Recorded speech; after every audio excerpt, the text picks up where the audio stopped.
Brilliant. Well, good afternoon. Just about afternoon. Good afternoon, everyone. My name's Chris Pitcher. I work for a company called Redburn. I'm responsible for writing investment research on the beverages industry. I'll confess now I've never developed a gin with salt. I've never developed a gin, but I've spent over 20 years researching the industry and researching brands and trends.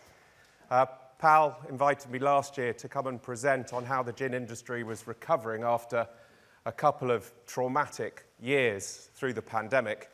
And ever the optimist, he invited me back again to give another health check on how the industry is playing out. I can't promise you it's all good news, but I do promise you to leave you on, hopefully, an upbeat note. So first of all, what have we got here?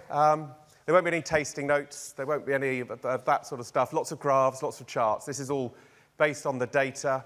We use government, industry and IWSR data to try and assess how the trends are playing out.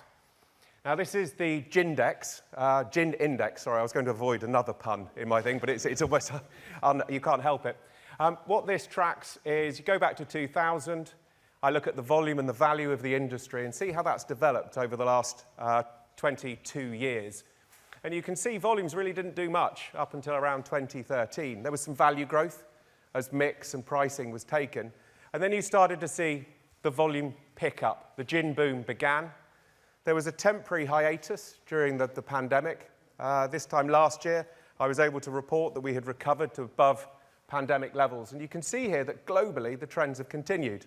I've plotted the trend for both volume and value, and the industry is carried forward.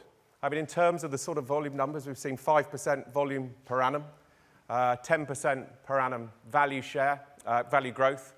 So it's a good overall indication of the health of the industry, I think. This is very much at a global level. If we look next at how the industry is doing relative to other spirits, it's not a bad story either. Market share is being taken. In volume terms, that continues. Value share has petered out a bit, and we'll come to that and where some of the growth is coming from around the world. Now, value share, it's above 5% of the industry. Gin isn't the biggest category, we know that. You have behemoths like vodka, whiskey, baijiu in China.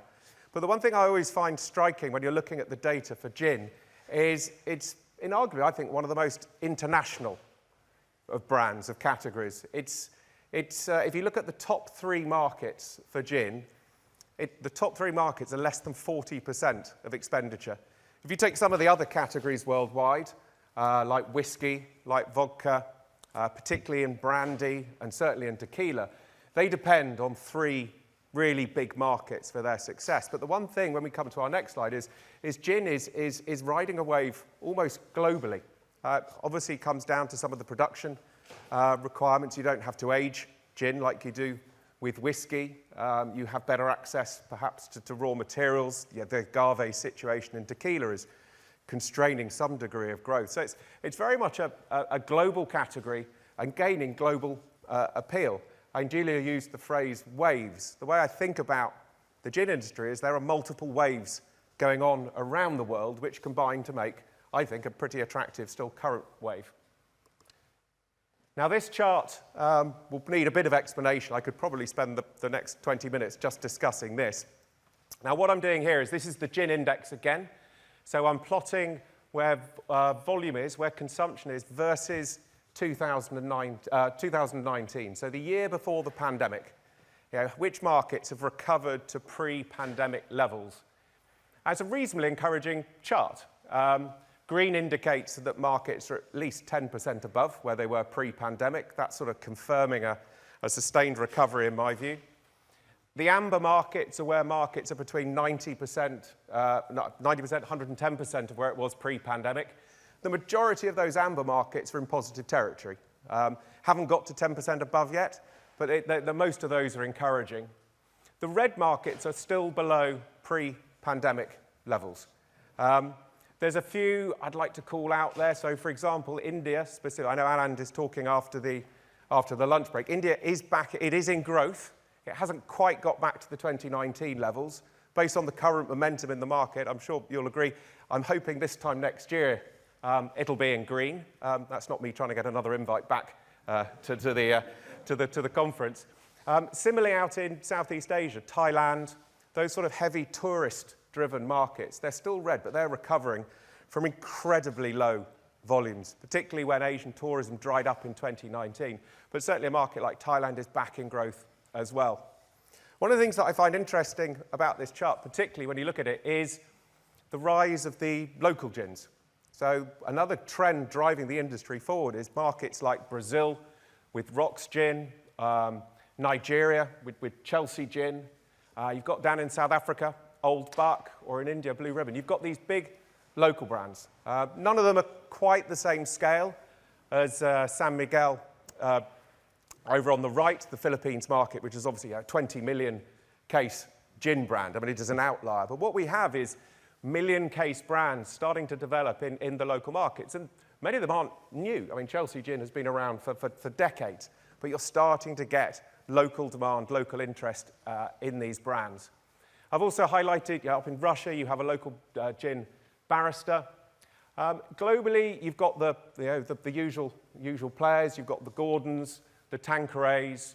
China is a very nascent gin market. It's around 100,000 cases. It's not particularly big at the moment, but like a lot of international spirits outside of just Scotch and cognac, there's starting to be a broader interest there as well. So from a low level, you are starting to see some good momentum. So I'd say overall the map is looking pretty healthy. There is one country in red, though, I cannot ignore, and I'm obviously mindful of where I'm stood and whom I'm stood in front of. The UK, sadly, is not back at pre-pandemic levels, and it's not growing, I'm afraid to say. So the prognosis globally is good, but the UK is really the one spot on the map that raises some concern. Now, we dug a bit more detail into the UK market, just given I imagine most of you in this room are primarily interested with the UK. Now, from spirits consumption, it's not a bad situation. I mean, spirits consumption has recovered to well above 2019 levels. And it's been pretty much across every category, with the exception of gin and brandy. We've seen, by the looks of it, a shift back to vodka. The ready-to-drink market is back in growth again. This is a global phenomenon that I'll come to in a bit more detail, specific to the US. We're seeing a good growth in liqueurs, in rum, but gin has given back about a quarter of the boom we saw since 2012. So it's still a significant market. It's still up there with the US in terms of value, vying each other for which is the biggest market in revenue terms. But we lost about 1 million cases based on the IWSR data and HMRC. Now, a statistic you read in the newspapers quite a lot is number of distillers. I'm very mindful there have been some very public closures of distilleries that have been reported on. I mean, it is a difficult market in the UK. We have, obviously, the cost of living crisis. We have costs generally. We have a softer environment. But again, we're coming off a very, very strong comparative, where gin got to over a quarter of total spirit alcohol consumption. So it was a wave that grew incredibly strong, but the other categories are starting to come back. Those who were here last year, I looked at cycles in spirits. And one of the trends that I've seen over the 20-plus years that I've been doing is categories come in and go out of fashion. Some countries are quicker cycles, like in Spain, tends to be slightly less than 10 years. Other markets, they can be a lot longer, like in the US. They tend to be more like a generation. But you do see cycles. And the one thing you're always taught as a young analyst in financial markets is it's never as bad as it looks, nor is it ever as good as it looks. Cycles, they come and they go. So just be mindful of that. But we are currently on the down phase of the cycle in the UK, and we can dig into that in a bit more detail. However, the number of distillers, we have to be specific here. This is ONS data on the number of sort of registered enterprises that call themselves distillers. Those continue to grow. Despite the press that we're seeing closures of distilleries, etc., 2022 marked yet another high point. So people are still investing in the industry. There is still vibrancy, there's still, there'll be a broadening out from different product types, but there is still investment coming into the industry. Now, whether that creates an overcapacity issue, if the consumer doesn't recover or not, we'll have to wait and see. But certainly, you've got this mismatch. You've got a strong spirits market, strong investment in production, but the gin category is the one that sadly is lagging behind. But it's not all bad news. I was looking at the trade data as it gets reported by Eurostat into the US and so forth. And UK gin exports are more than covering for the loss in the gin market in the UK. Europe has recovered strongly, back up. Exports to Europe have recovered strongly. The earlier map, you'll see that Spain was in amber. Spain's actually back, marginally back, above 2019 levels. So that really important gin market is showing some reasonable life.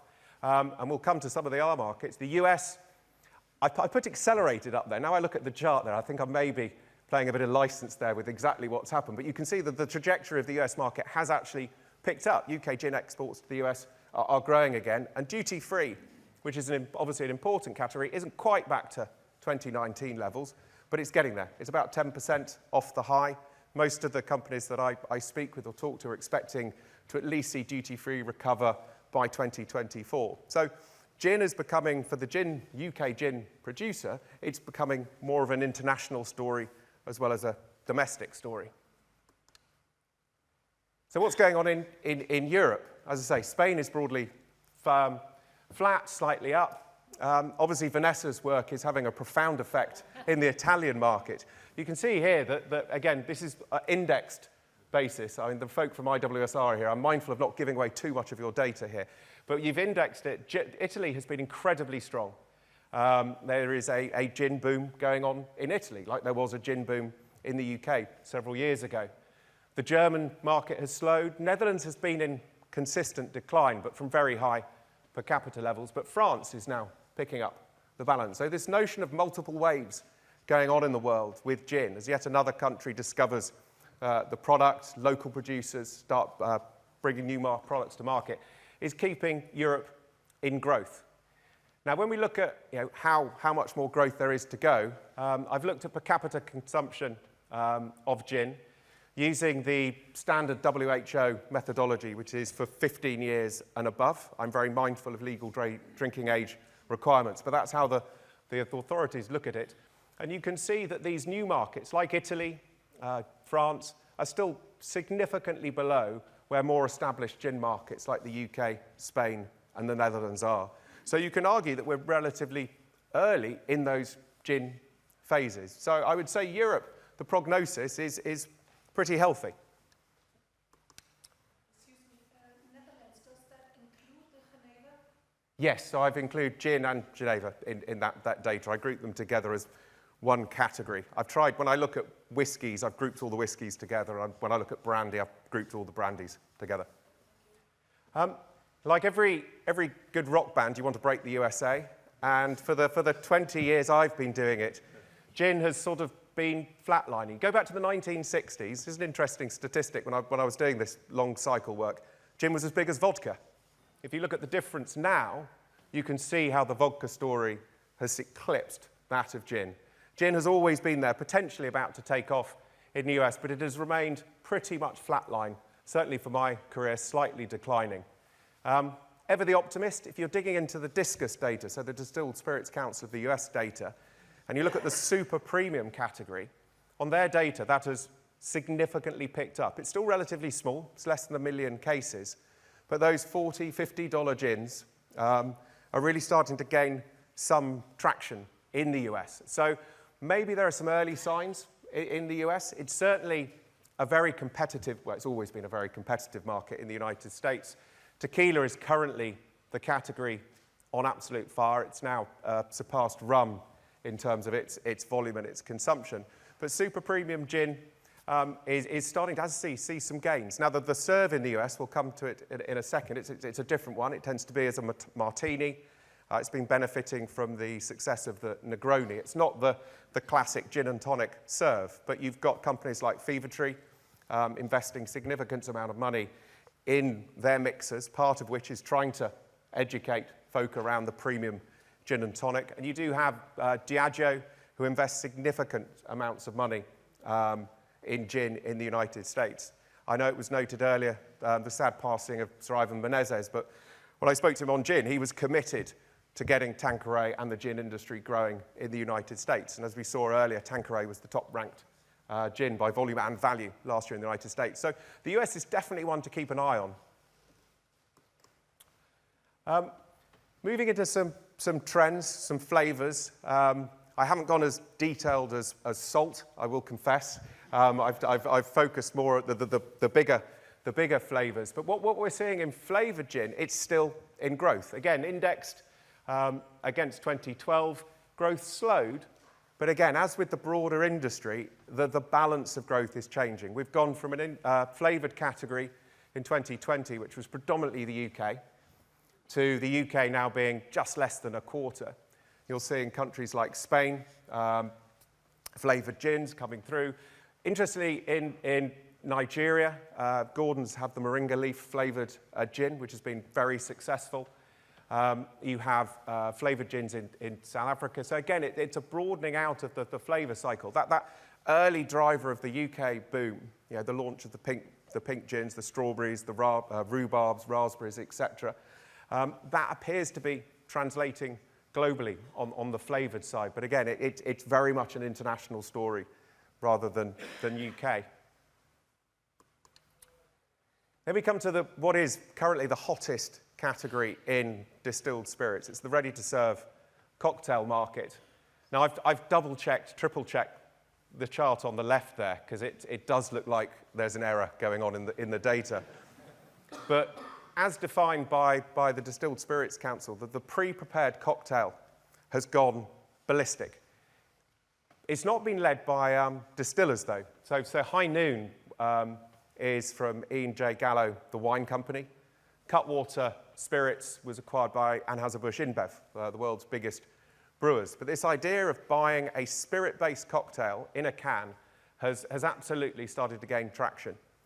Now, part of it, I think, is a pandemic effect.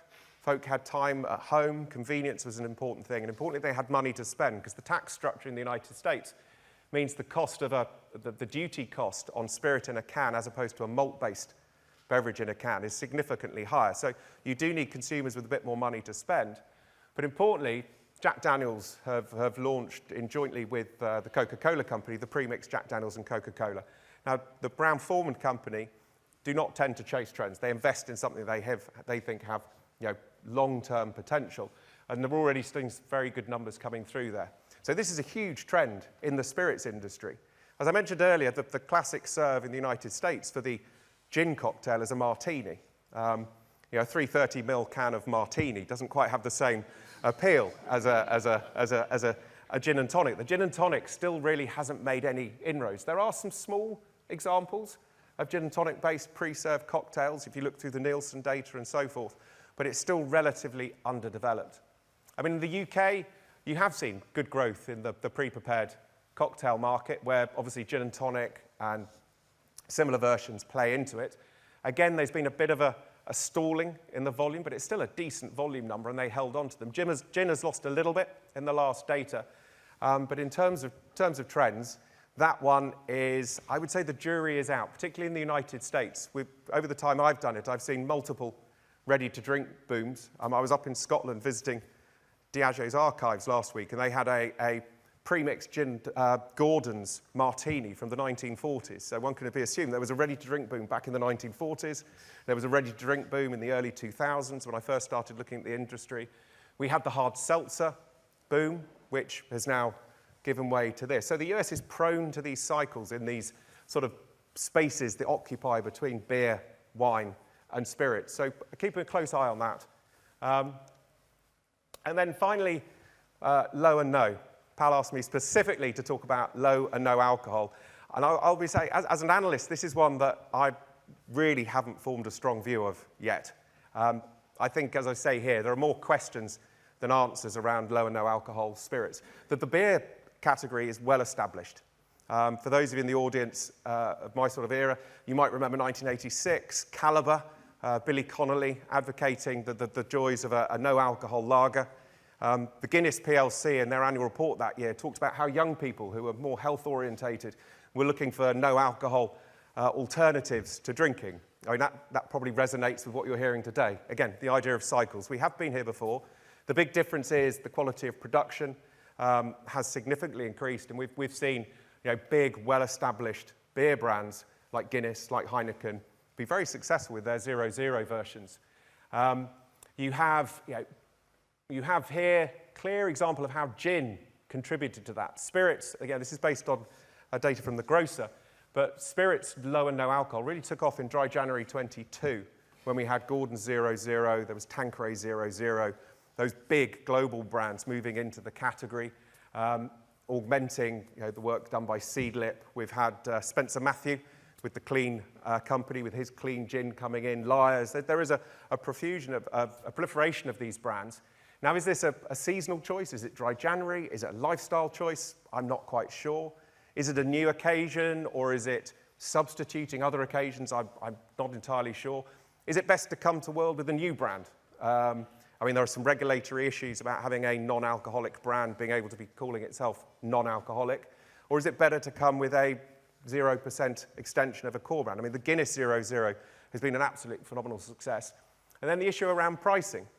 Consumers do know that there is no excise duty in a 0% alcohol. However, it probably costs quite a bit more to make it because there's an extra process and you don't have the scale of some of these big brands. So it's communicating why a consumer needs to pay more for something when arguably they're getting less. And I have been reading about some brands that are attempting without alcohol to recreate that sort of the buzz of booze. I've not seen them hit scale yet, but again, another trend to keep an eye out on. And so to the upbeat note at the end, as I said last time, the gin category is important for the companies that I research. On average, across the big multinationals, it's about 5% of revenue. That's not to be sniffed at. That's sort of 2.6 billion of revenue that they generate from gin. They put about 600 million in marketing behind the category. And importantly, on a reinvestment rate, that is higher than most other categories. This is a category that is being invested in. And it's not just being invested in organically. This is a roster of some of the recent acquisitions. In total, not just these brands, but the top 10 gin acquisitions of the last 10 years, somewhere between 1.2 and 2 billion. Not all the numbers are given to us, but it's been a significant investment by the multinationals. And so they are backing this category. And going back to that earlier map, it is a diverse selection of brands. You have, obviously, brands in England, in Scotland, but as far as wide as South Africa, Italy, Germany, or even Japan. So this idea that gin is becoming a proper international category with multiple waves is reflected in what, as I say, the big multinationals are doing. And so that was kind of my upbeat ending. I hope that will carry you into lunch with more than just the buzz of the earlier gin. And if you want to have any questions, then please go ahead. Otherwise, I'm mindful we're pretty much at lunch.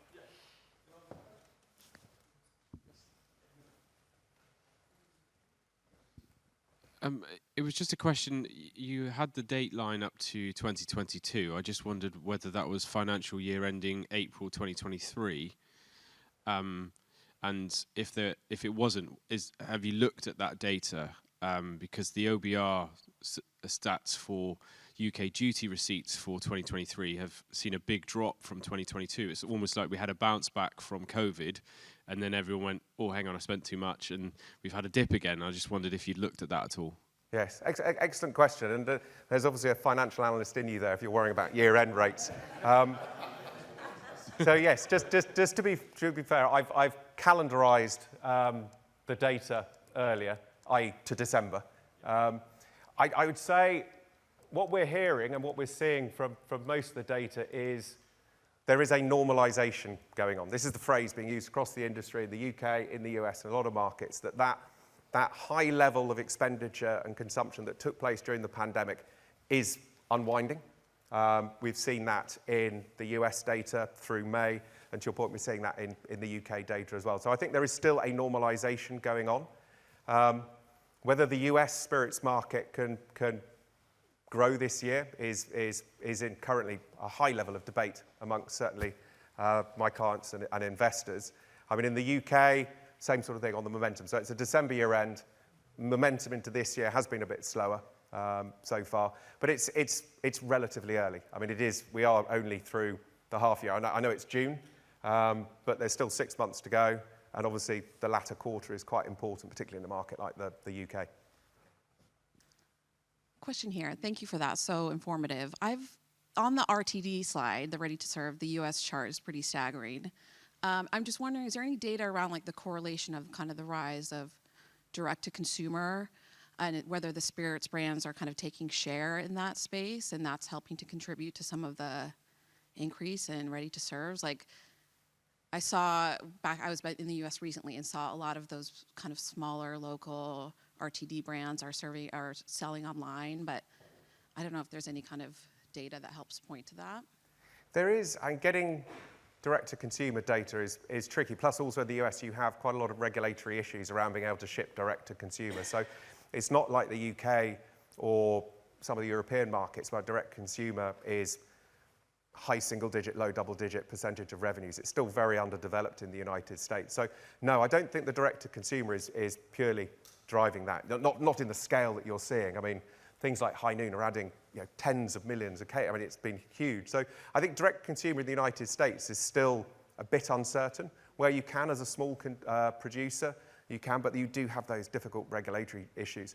No, I don't think this is very much that consumer who'd been into the hard seltzer is now trying the ready-to-serve cocktails because they have a bit of money and they're moving on to the next area to try. We're seeing the hard seltzer category has been giving up quite a bit of share. Some of the big brands there's only, I think, 2 big brands still in growth in the United States. But no, direct-to-consumer is definitely an important area in the United States. But it had the regulations relaxed in many states during the pandemic, and many states are currently discussing how they should regulate it going forward. But the 3-tier system and shipping direct to the consumer is not as easy in the United States.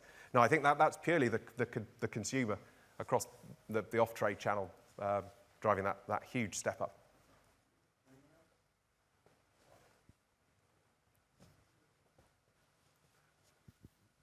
Can't resist grabbing a microphone, basically. Really, really interesting. It's always interesting hearing you present and cast a view on things.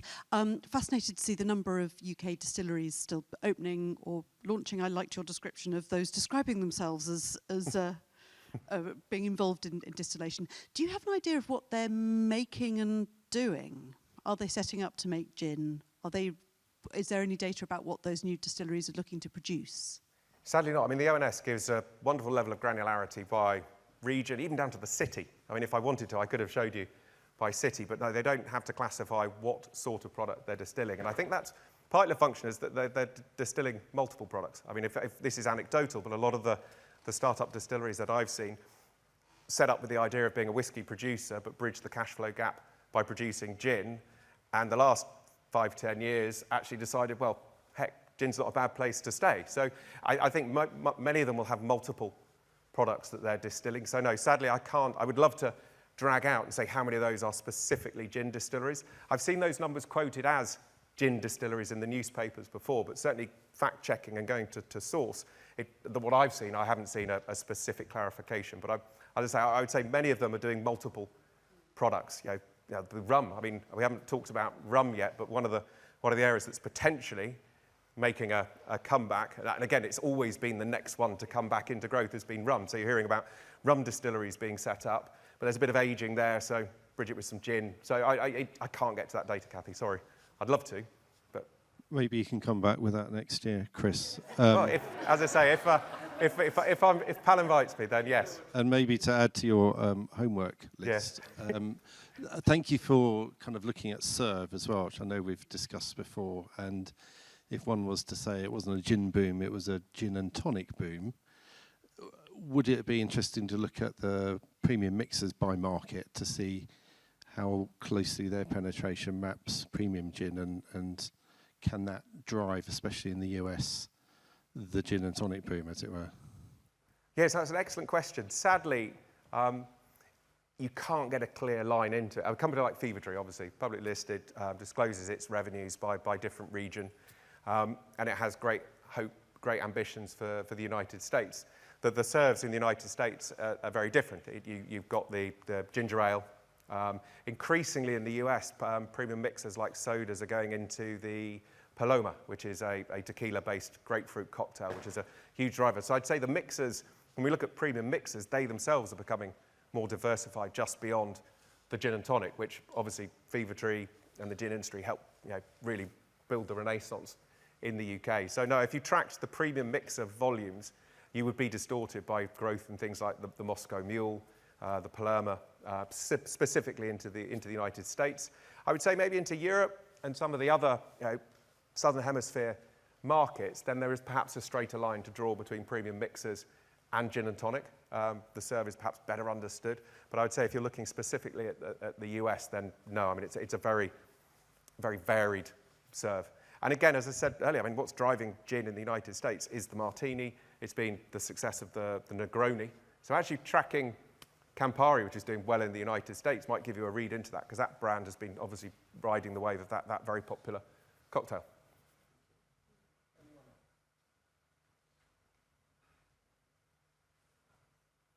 Excellent. Well, thank you very much for your time, and hopefully see you next year.